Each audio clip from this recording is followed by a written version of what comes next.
নমস্কাৰ আসসালামু আলাইকুম প্ৰথমতে মই আপোনালোকৰ জৰিয়তে সমগ্ৰ বিটিআৰবাসী তথা অসমবাসীলৈ অসমীয়া নতুন বছৰৰ শুভেচ্ছা জ্ঞাপন কৰিছোঁ আৰু বহাগ বিহুৰ শুভেচ্ছা জ্ঞাপন কৰিছোঁ। লগে লগে সকলো হজ যাত্ৰীৰ বাবে পৰম কৃপাময় আল্লাহ ৰব্বুল আলমিনৰ ওচৰত দোৱা মাগিছোঁ যাতে সকলোকে সহি হজ আদায় কৰাৰ তৌফিক দান কৰে। যোৱাকালি আমাৰ বিটিচি বাজেট সেশনত 2025-26 চনৰ অৰ্থনৈতিক বৰ্ষত আমাৰ মহামান্য চিফ শ্ৰীযুত প্ৰমোদ বড়ো ছাৰে যিটো এটা ঐতিহাসিক সিদ্ধান্ত লৈছে, এইটোৰ কাৰণে আমি বহুত ভাল পাইছোঁ, বহুত আনন্দিত হৈছোঁ। আমাৰ মহামান্য চিফ ছাৰে 5খনকৈ জিলা হেডকোৱাৰ্টাৰত হজ ভৱন নিৰ্মাণৰ যিটো সিদ্ধান্ত লৈছে, এইটো আমাৰ ইছলাম ধৰ্মাৱলম্বী মানুহৰ কাৰণে এটা সঁচাকৈ ডাঙৰ এচিভমেণ্ট।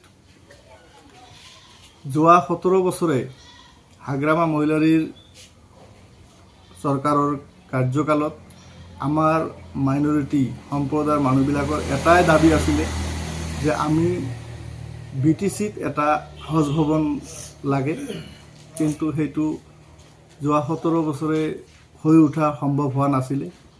হাগ্ৰামা মহিলাৰীয়ে আমাৰ ইছলাম ধৰ্মাৱলম্বী মাইনৰিটি মুছলিম মানুহবিলাকক মিছা আশ্বাসৰ বাহিৰে একো দিয়া নাছিলে, কিন্তু এই ক্ষেত্ৰত আমি আমাৰ মহামান্য বিটিআৰ চিফ তথা UPPL দলৰ মুৰব্বী সন্মানীয় প্ৰমোদ বড়ো ছাৰক ধন্যবাদ জ্ঞাপন কৰিছোঁ যে তেখেতে এইটো এটা ডাঙৰ ঐতিহাসিক সিদ্ধান্ত লৈ আমাৰ ইছলাম ধৰ্মাৱলম্বী মানুহৰ কাৰণে পবিত্ৰ স্থান মক্কালৈ যোৱাৰ বাবে এটা তাৰ যিটো ট্ৰেইনিং বা প্ৰশিক্ষণ লাগে, সেই প্ৰশিক্ষণৰ ব্যৱস্থা কৰাৰ কাৰণে আমাৰ প্ৰতিটো ডিষ্ট্ৰিক্টত এটাকৈ হজ ভৱনৰ ব্যৱস্থা কৰিছে।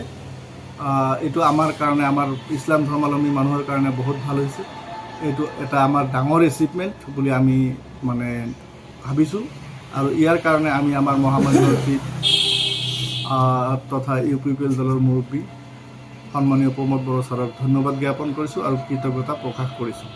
আমাৰ 5খনকৈ যে হজ ভৱন দিছে, ইয়াতে সীমিত নহয়। আমি জানিব পাৰিছোঁ যে আমাৰ সন্মানীয় চিফ ছাৰে আমাৰ বিটিআৰৰ পৰা যিবিলাক হজ যাত্ৰী পবিত্ৰ মক্কালৈ যাব, তেখেতসকলক এটা সম্বৰ্ধনা আৰু আৰ্থিক সাহায্য দিয়াৰো ব্যৱস্থা কৰিছে। এইটোৰ কাৰণে আমাৰ মুছলিম ধৰ্মাৱলম্বী মানুহবিলাকে বহুত ভাল পাইছে, বহুত আনন্দিত হৈছে যে পূৰ্বৰ কোনো চৰকাৰে বা কোনো নেতাই এনেকুৱা পদক্ষেপ লোৱা নাছিলে। এইজন নেতা আমাৰ বিটিআৰ চিফ যি জননেতা, সঁচাকৈ এজন বহুত বহল হৃদয়ৰ মানুহ। তেখেতে সকলোৰে খবৰ ৰাখে, এইটো আমাৰ মুছলমান সম্প্ৰদায়ৰ মানুহবিলাকে বহুত ভাল পাইছে। আমাৰ বিটিআৰ চিফ সন্মানীয় প্ৰমোদ বড়ো ছাৰে বিটিআৰত থকা 26টা জাতি জনজাতিৰ হকে সমানে কাম কৰিছে, সকলোকে সমান অধিকাৰ দিছে। এই ক্ষেত্ৰত আমিও আমাৰ ইছলাম ধৰ্মাৱলম্বী মানুহখিনি পিছ পৰি থকা নাই আৰু আমাকো পিছ পৰি ৰখাৰ কোনো চেষ্টা কৰা নাই। এইটোৰ কাৰণে আমি বহুত আনন্দিত হৈছোঁ, বহুত সুখ প্ৰকাশ কৰিছোঁ।